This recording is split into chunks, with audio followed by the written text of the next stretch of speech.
So hi and welcome to today's edition of The Transition Guide, where in today's episode I've got a special guest with me, Jacquie Drake. Now Jacquie and I, we've sort of known each other for a couple of years. In fact, we're part of the same network. So if you see behind us, it's all about the Wealth Dynamics Masters. That's how Jacquie and I actually met on Wealth Dynamics Masters back in, was it 2016, South Africa? Yes, South Africa. It was, wasn't it? Yeah. Now, the reason I've asked you to come onto today's episode is because you've got a very strong background in leadership. Mm-hmm. And leadership is probably one of the biggest challenges that a lot of entrepreneurs face, especially as they start to grow your business. So tell us a little bit about your story, about how you actually got into the whole leadership sphere. Yep. And actually, what did you used to do? Well, my background was in marketing, and I went to Cranfield School of Management to do an MBA, to be red hot in marketing. I went for a year and I stayed about 30 years. It's just a bottomless pit of interest, and leadership was the thing that came right through for me. And about mid-90s I set up the Praxis Centre for Leadership Development, and it's still flourishing today, although now I'm a visiting fellow and I run my own business. Now what really fascinates me about this is that very often I have entrepreneurs, and the interesting thing with entrepreneurs, a lot of them barely actually finished normal education. The education system for them, for whatever reason, didn't work. They thought, okay, I've got nothing to lose, and they go off, and what do? You've got two choices. You either go and work for somebody else, or you start your own business. And so many of the clients, so many people who I've worked with, they're of that ilk where they didn't quite go to school, left, started their business, and actually they've been really successful. Yeah. They've actually grown their business, but they hit a pinch point where working really hard is great, but it doesn't help you build team. Yeah. But a lot of them have an aversion to education because perhaps they're dyslexic, and they haven't had the best time at university, at school. Yeah. And for them, universities, they're postgraduate or something, a university sort of led program can be quite intimidating. Yes, I can understand that. And actually, these guys who do so well, they're a lot smarter than they give themselves credit for very often. Absolutely. Often they're late developers and really, take to it like duck to water. And a lot of what we do in the universities now, in the business schools particularly, isn't so much sort of theoretical. It's based on theory. It's got its roots in theory, so that it's evidence-based, so we do stuff that works. But it's very practical and very much. I mean, leadership is about. It's about being. It's about a way of being, and you can't make people be your followers. You can't be a leader without followers. You can't make people be followers. They choose to follow you. So they choose something about you, and that's where we start. Leadership starts with you. And that's really interesting. That's really important, because you say that leadership starts with you. And really, for you to be you, a lot of leaders out there, a lot of entrepreneurs will not allow their real self to be seen, because they think, okay, if I show people my real me, it's going to be a weakness, and people are going to take advantage of that. And it's actually what people need to learn. Yes. That actually it isn't a weakness. It's actually very much of a strength. Absolutely. Do you think that's a British thing, though? Do you think this stiff upper lip and let's put on this front is an English thing? Actually, I think it crosses a lot of boundaries, but we are particularly, sort of likely to put on the mask and play the part. But actually what people tune into is the real you. That's what they tune into. So the first thing really is you have to get over your own ego and sort of who I think I am in the world. And it's sort of like, what do I care about? What am I going to do in the world? How do I want to be? How do I want to run this business in a way that makes it thrive and support the people who work for it, that's great for the customers, and that does something beneficial in the world. And that's something deep inside people. So we do quite a lot of in-depth work with individuals, a bit of self-exploration, and they're doing it with one another. So that's something that takes away this edge of being exposed. Yeah, you're a bit vulnerable, But you know, that's where the strength comes from. Yeah, but you also, with that vulnerability, you've got a peer group with you. Yes, absolutely. That actually you're not alone. Yeah. They're exactly in the same position as you Yeah. are. So you're not going through the exercise by yourself. No. And there's a lot more to leadership that you can learn, and that it's quite practical. Like, to be a leader, you've got to be able to see your way into the future, take people over the horizon, into an unknown future. It's all about change. It's all about moving forward. And entrepreneurs have got one foot in the future already. They're good at that.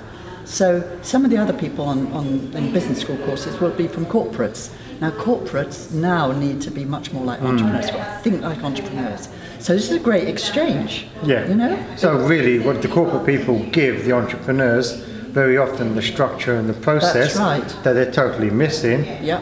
And in return, the entrepreneurs Yeah. show them actually that fearless way Exactly. of moving forward. Yeah, yeah. So all the stuff that the corporate guys can give is stuff about performance management and, as you say, structure and so on, and how to get the business really working efficiently and effectively.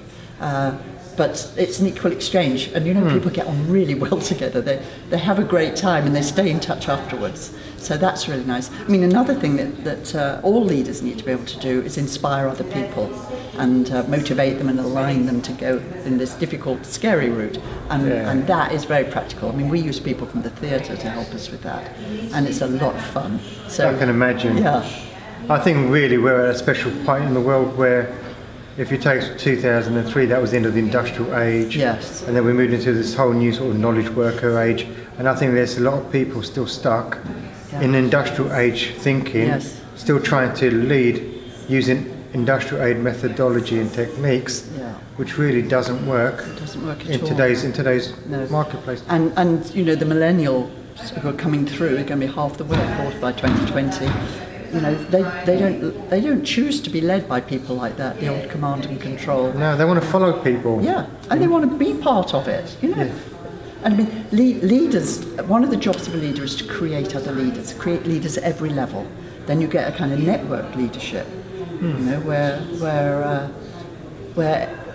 the leadership is actually quite shared, but there's huge respect for the different qualities that people bring. And I'll tell you who's really good at that is probably Sir Richard Branson. He's an absolute master. Now, you've actually got a story about Sir Richard. Actually, yeah.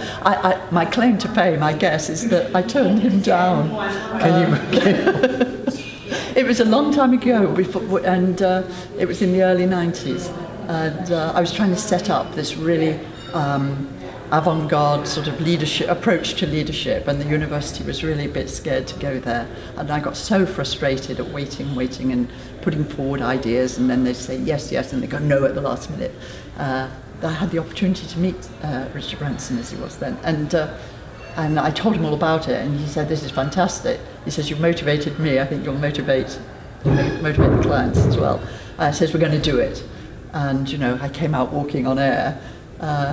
But in fact, it's quite a long story. It took about a year, but in the end, the university kind of wanted to give it a better opportunity.